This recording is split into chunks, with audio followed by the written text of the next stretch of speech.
Alors comme la gestion des plans de travail est une notion qui n'est pas encore tout à fait utilisée couramment, j'aimerais revenir un petit peu sur cette notion avec vous avant de passer à la suite et vous rappeler que quand vous créez un nouveau document, depuis des versions relativement récentes de Photoshop, vous pouvez directement, au moment de la création d'un document, alors que ce document-là ait une vocation d'impression, d'illustration web ou pour des périphériques mobiles de type tablette ou iPhone par exemple, eh bien, ici, vous avez une option qui est fondamentale, c'est la notion de plan de travail.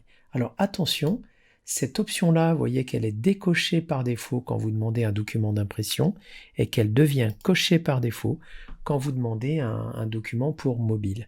Alors pourquoi? Parce que on part du principe que dans une publication pour mobile, une publication interactive par exemple pour mobile, eh bien on imagine facilement que en fonction des différents formats d'écran, de tablette et de téléphone, on sera probablement amené à créer des plans de travail différents, adaptés à ces différentes tailles d'écran. C'est pour ça que c'est plutôt adapté à une publication de type mobile, mais soyons clairs, vous pouvez également envisager ce type de publication si vous vouliez faire des A3, des A4, des A5 au sein du même projet, et donc sur des plans de travail différents. Donc pour simplement étoffer un petit peu ce sujet et faire finalement un rappel, puisque ce sont des notions qui sont abordées dans la formation sur les fondamentaux, eh bien ici je vais demander par exemple une publication pour un iPad Retina, avec ici des réglages spécifiques pour ma tablette Retina. Ici je vais valider, me rendre compte qu'automatiquement j'ai un plan de travail ici qui ne porte pas le nom de l'iPad Retina, et ça c'est un petit peu dommage parce que si je ne pense pas à le faire maintenant, je pourrais m'y perdre. Donc je vais tout de suite l'appeler iPad Retina, et vous voyez que pour cela, eh bien, j'ai cliqué 2 fois dans le nom du calque qui est ici. Notez bien que vous ne pouvez pas renommer un plan de travail en cliquant 2 fois ici. Alors c'est pas encore possible, ça viendra peut-être avec les versions ultérieures, mais pour le moment c'est ici que vous cliquez 2 fois pour renommer un plan de travail. Et comme vous avez demandé un support pour mobile, eh bien vous êtes directement en mode plan de travail. Méfiez-vous, vous pourriez tomber sur un outil de type flèche de déplacement et non pas plan de travail. Donc il faut évidemment demander ici à choisir le bon outil. Et c'est à ce moment-là que vous voyez apparaître des petits plus qui vont vous permettre tout bêtement de gérer les autres plans de travail, d'en rajouter. Et ce qui se passe, c'est que par défaut, Photoshop ne se pose pas trop de questions. Il vous crée un deuxième plan de travail de la même dimension que le premier qui apparaît ici dans un autre calque. Alors comme moi j'ai pas envie de faire 2 fois le même support, eh bien je vais revenir dans mon menu qui est ici pour aller chercher éventuellement un modèle de type Android. Comme ça va me permettre d'avoir une diffusion possible pour un système de type iOS sur iPad, et pourquoi pas dans la foulée une diffusion pour des tablettes plutôt Android de type Surface, Galaxy Tab ou autre. Et là pareil, je vais cliquer 2 fois dans le nom du calque ici, le temps pour moi de renommer mon support et d'avoir ici à disposition un deuxième plan de travail. Alors ce deuxième plan de travail, ici, Adobe Retina et Adobe Android, en fait je m'aperçois qu'ils font partie du même projet. Donc l'intérêt de la chose, si vous voulez, c'est que si je crée un objet, alors je vais faire simple, un objet vectoriel de type rectangle avec une couleur verte ici, eh bien vous voyez que ce support-là, je vais pouvoir le placer dans ce deuxième support. Alors c'est là où il faut qu'on soit clair, c'est que la notion, la notion de plan de travail, c'est aussi une notion de support. Et donc si je copie le même objet d'un plan de travail à l'autre, alors vous pouvez faire un CTRL-C, vous pouvez faire un CTRL-V, et bien vous voyez qu'il est possible à ce moment-là de l'attribuer à un deuxième support. Je peux donc avoir à la fois des calques au sein de mon même plan de travail, mais je peux aussi avoir des plans de travail indépendants. C'est là où souvent les gens se trompent un peu. Les gens pensent que un plan de travail est égal à un calque. Pas du tout. Un plan de travail, c'est un environnement de travail dédié à un type de support spécifique, de type iPad, de type Android. Mais vous voyez que dans ce plan de travail-là, Android, rien ne m'interdit de dupliquer ce calque-là au sein de ce même plan de travail pour me permettre de travailler indépendamment dans mon espace de travail Android de mon espace de travail iPad Retina. C'est ça qui est un peu délicat. Au-delà de ça, évidemment, l'intérêt pratique que j'y vois aussi, c'est naturellement de comprendre que associé à des dimensions d'espace de travail différentes, eh bien, je peux comme ça calibrer mes éléments d'un espace de travail à l'autre. Donc si ici je m'aperçois que j'avais suffisamment de marge dans un écran d'iPad Retina, je m'aperçois que l'objet faisant la même dimension ici était un petit peu trop grand par rapport à mon espace Android.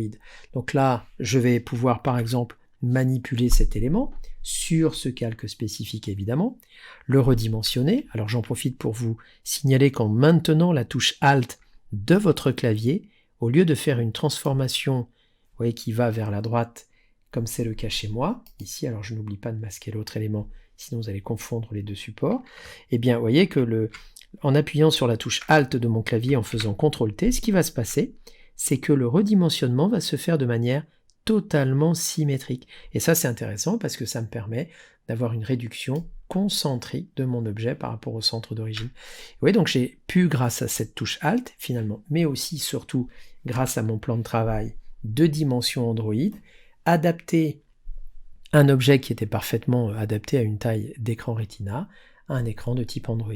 Voilà, donc c'est un petit peu ça l'objectif des plans de travail. Être capable finalement dans un projet graphique associé à des modes de diffusion sur des écrans différents, de mieux préparer le terrain, mieux préparer les problématiques de proportion, de dimensionnement et d'encombrement de pages. Et donc dans la foulée, vous pouvez évidemment imaginer que dans un dernier temps, il me serait possible de rajouter un dernier plan de travail ici. Donc je réactive cet élément-là, je coche l'option plan de travail pour retrouver les petits plus qui sont ici, je clique dans le plus ici pour ajouter pour le moment un plan de travail issu du précédent, donc typiquement Android, dans lequel je vais tout de suite demander pourquoi pas un écran de type iPhone. Alors soyez pas inquiets de voir que a priori l'écran d'iPhone a l'air plus grand que l'écran d'une tablette Android ou d'un téléphone Android, c'est juste parce que la définition et la résolution de ce type d'écran-là, iPhone X, est peut-être supérieure à cette résolution-là. Donc je m'empresse directement de le renommer iPhone X, ou iPhone X, ce qui revient à peu près au même, et continuer à imaginer que dans ce plan de travail-là, je vais pouvoir replacer un élément issu de ce plan de travail-là, ou de celui-là, que je n'aurai plus qu'à repositionner en faisant un copier-coller par exemple. Vous voyez, directement sur cet élément-là, décider de l'agrandir parce que finalement j'ai un espace suffisant pour que ça se passe bien. Enfin, vous avez à peu près compris l'idée. Et donc à la fin de tout ça, eh bien, il va falloir prendre une décision qui consiste à enregistrer finalement mon fichier avec ces X plans de travail. C'est pour ça qu'ici j'ai 3 plans de travail au sein du même fichier.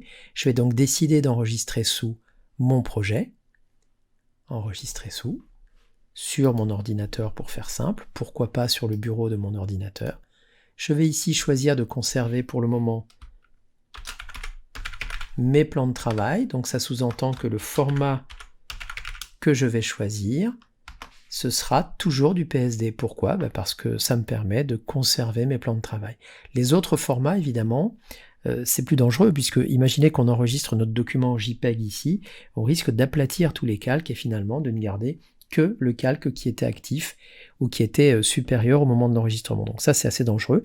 En demandant un enregistrement en PSD, vous avez l'assurance de conserver vos plans de travail, même en les réutilisant la semaine prochaine si besoin. Voilà, donc c'était important de rappeler, en détaillant un petit peu les choses, que les plans de travail au moment de la conception d'un nouveau projet, en n'oubliant pas d'aller chercher l'outil qui est adapté ici évidemment, ça permet tout simplement de prévoir différents supports possibles en rapport avec différentes tailles d'écran si on fait de la diffusion interactive pour mobile, mais aussi des différentes tailles d'impression si jamais on vous demandait de prévoir un projet autour d'une affiche, mais qu'on n'a pas encore décidé si ce sera du A3, du A4 ou du A5. Donc voilà un excellent moyen de répondre à toutes ces problématiques multidiffusion, multitaille, multi-support.